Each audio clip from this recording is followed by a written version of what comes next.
2015 was a great year for video games. Probably one of the best years we've had in a long time. I mean, looking back, I can't remember the last time I had so many fresh releases hook me inside of 1 year. And there are some games that I have yet to experience. Arkham Knight, Tomb Raider, Black Ops 3, Syndicate, Just Cause 3. Unfortunately, there are only so many hours in a day and so many dollars in my wallet. The only good side of this is that it made it a little bit easier for me to make a top 10 list. Otherwise, I probably could have made a top 20. Nevertheless, I do have my list. 10 games that blew my socks off in 2015. But before we get into that, I do have one huge honorable mention. Witcher 3 and me really didn't connect this year. Not gonna lie, I did pick it up on release. And my friends were loving it, but for whatever reason, it just didn't hook me at the time. I remember having issues with the controls, and it was just such a deep game. I don't know, I just wasn't in the frame of mind to experience it at the time, which is really weird for me because that rarely happens. But for whatever reason, I just could not get into it. So it ended up being the one game that I tried out the Steam refund service on and got my money back. And then the game went on to win Game of the Year and is still being praised by the masses. So I owe it to myself to give Witcher 3 a second try. I've picked it up a second time and it is at the top of my waiting list for games that I need to play. Unfortunately, it just didn't manage to hook me where these other games did.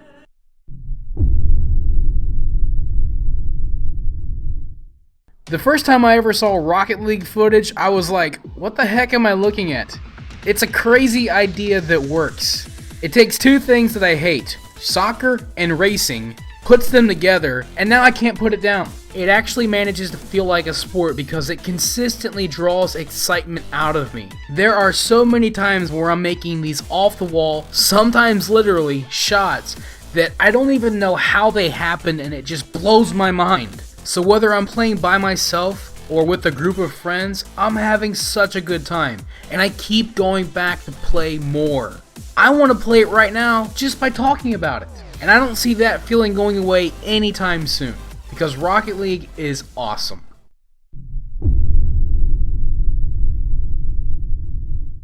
You guys all know about my love for Mortal Kombat, so you had to know that Mortal Kombat 10 was going to make this list. Mortal Kombat 10 gives me everything I love about Mortal Kombat games, especially the over-the-top fatalities.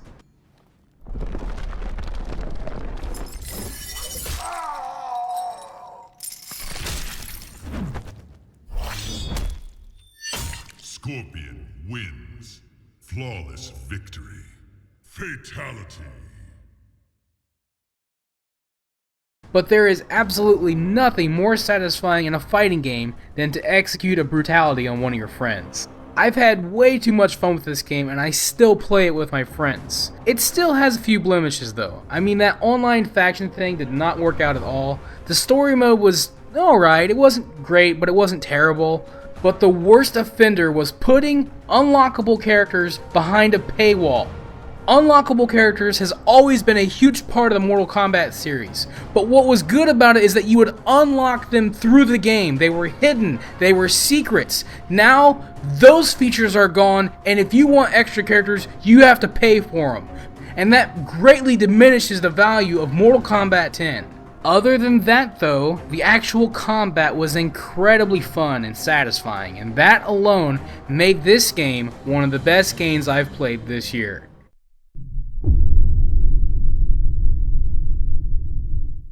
There really isn't much reason for me to explain why Super Mario Maker is on this list. I mean, it's Mario. Mario's awesome.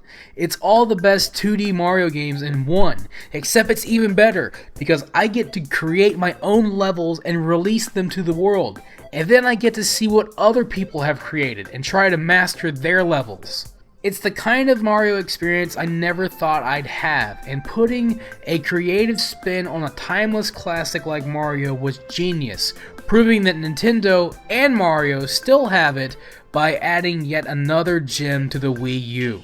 Another reason why I'm glad I bought that console. I hope they continue to make these creatively focused games. I mean, for all we know, one day we might be making Zelda dungeons.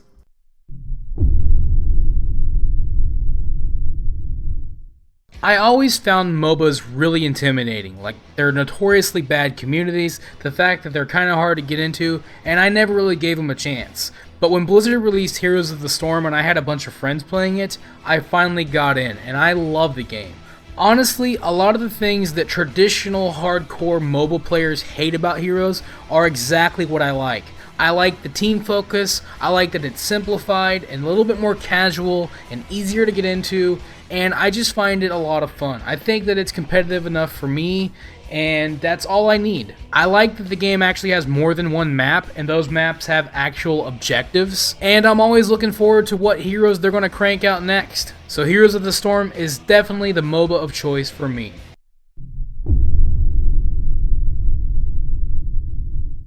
I'm a huge Metal Gear fan. It's one of my favorite video game franchises out there. So I was anxiously waiting for Phantom Pain, and when I first started playing it, I went on record telling my friends that it was the best game that I had ever played. The game advanced the stealth genre in so many ways, I can't wait to see how it pays off in the future. Maybe not for Metal Gear, but for other games. The game forced you to get methodical and plan out your attack. If you wanted to keep people alive, you couldn't just go in guns blazing, and if you tried to, you'd often die. So you had to scout, mark, go for the hunt, and hope things work out, and oftentimes, they didn't. And then you could build up your base, and even though the base itself wasn't really that interesting, the way that you could build it up by Fulton extracting everything you can think of, and making yourself that much more efficient with every extraction was really fun. The story was presented in a very different way and it was really interesting, and having Jack Bauer or Kiefer Sutherland do the voice of Snake was actually really good. I love David Hayter's take on Snake. I grew up on it. I can even imitate it because Metal Gear. But you know, I really felt like Kiefer Sutherland did an even better job, and I know that's blasphemy to some people that just can't have or hear a differing opinion, but the more I played the game, the more it grew on me. But the real sad story about Metal Gear Solid 5 is the fact that the game wasn't finished, and if you've played it, you know exactly what I'm talking about. When you get to about 2/3 of the way through the game, it just kind of stops, and it doesn't really explain everything. It's like there's just a chunk of the game missing. The reason why is because there is. Kojima was not finished with the game when it was released, and Konami forced the game to be released anyways. It blows my mind. And when you play the game and you get to that point, it's very frustrating. It took this game from being one of the best games I'd ever played to me just completely losing interest. To the point that I never went back to try out the multiplayer game. And the fact that there are microtransactions in a Metal Gear game is ridiculous. There is no reason for that. At the end of the day, Metal Gear was ruined by Konami. They forced it out early, threw up their middle finger to the fans, and fired Kojima. It's a shame that a gaming company that's been around so long is treating its fans this way. I mean, the best we can hope for this point is that the company goes under and those IPs get released and bought out by a company that actually respects their fans and wants to give them what they paid for. Otherwise, screw you, Konami.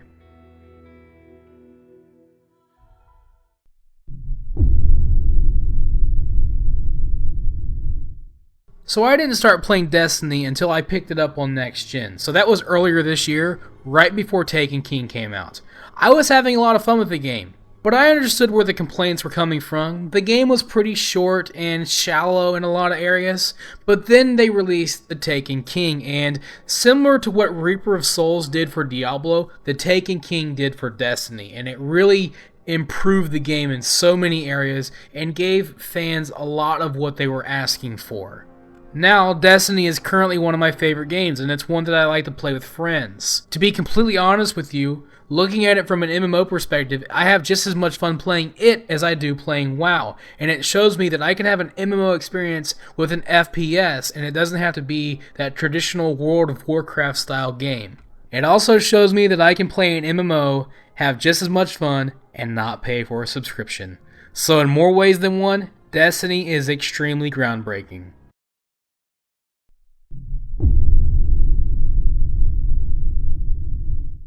So it's no secret that I love Telltale games. Last year on my list for 2014, I had Wolf Among Us and Walking Dead Season 2, which were both Telltale games, on my list. This year, I tried out Life is Strange, and it's the best Telltale game I've ever played, except it's not made by Telltale. It's made by a French studio called Don't Nod Entertainment.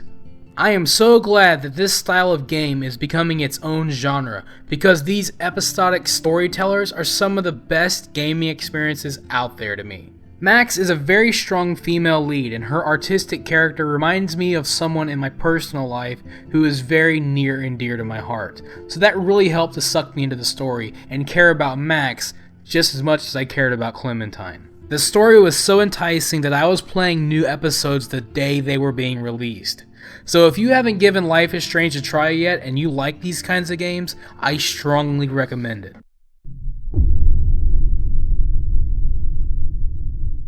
The moment I started playing Ori and the Blind Forest, I knew that I was playing an instant classic.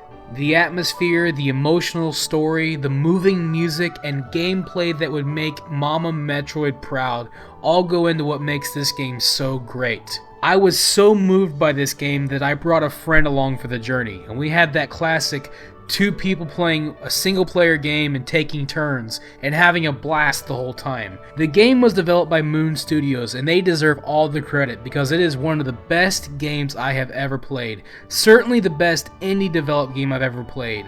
Of all the games that have come out this year and on this list, this is the one game that I recommend everyone try out just once, because it is a pure masterpiece.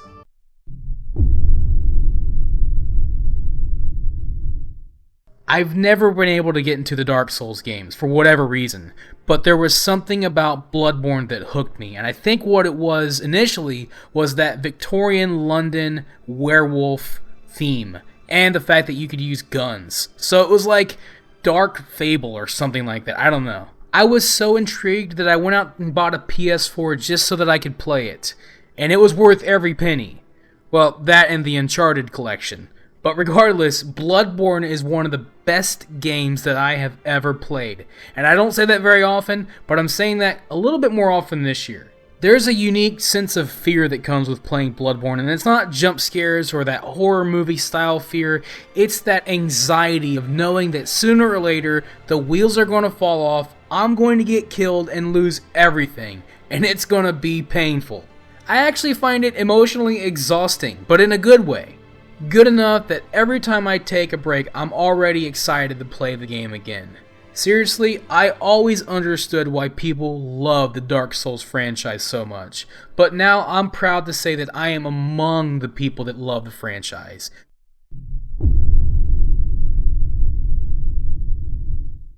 I make no apologies for saying this. Fallout 4 is the best Bethesda game that I have ever played. It's one of my favorite games ever. I've been playing this game so much, it's ridiculous. I restarted after playing a 3-day, 14-hour game, and I'm not even mad about it. I've got uranium fever, but it has not got me down. I have never played a Bethesda game, whether it was Elder Scrolls or Fallout, that I enjoyed the combat until now. Fallout 4's combat has been refined and it actually feels like a good shooter. For the first time, I actually feel compelled to explore everywhere, and I actually feel like I'm surviving in a post-apocalyptic world. Everything I find has use, so I'm raiding everything, picking up everything so that I can gather resources for my settlements and to customize my weapons and armor. I love the new perk system. I'm sick of stat points. This new system with an unlimited level cap is a lot of fun because it allows me to experiment more without feeling like I made a mistake. I can eventually get every perk and max out every stat. It's just going to take a long time. Even getting the power armor early was awesome because it's something else that I can invest in. I'm not just getting a big overpowered suit of armor, I'm getting something that I have to ration out and only use at the right moments because I'm going to run out of energy if I don't. And I can upgrade it, I can customize it, I can go find other power suits and customize them in different ways. That adds even more depth to the game as opposed to getting power armor at the end of the game when it no longer matters. And then the fact that I can spend hours building settlements. There are so many settlements that you unlock, and I want to come up with schematics and builds for each one of them and show them off. I can spend days just doing that alone. The dialogue system is a bit shallow, and the options that you have don't really convey what you're actually going to say. But, you know, I guess I'm more of an action person when I play Fallout than I am a standing around and talking person. And to be completely honest with you, I never really liked the long list of dialogue options that you had in other Bethesda games, like Skyrim and the old Fallout games. I didn't think that was much better. I don't feel like that adds to immersion, looking at dialogue options and just clicking down each one of them, like every person that you meet is an information kiosk. I don't think that's very realistic at all, especially when half of everybody says the same stuff anyways. At least in this one, I can interact with people and actually give them gear and stuff like that. I like that aspect of it. But yeah, I understand that it's a little bit shallow.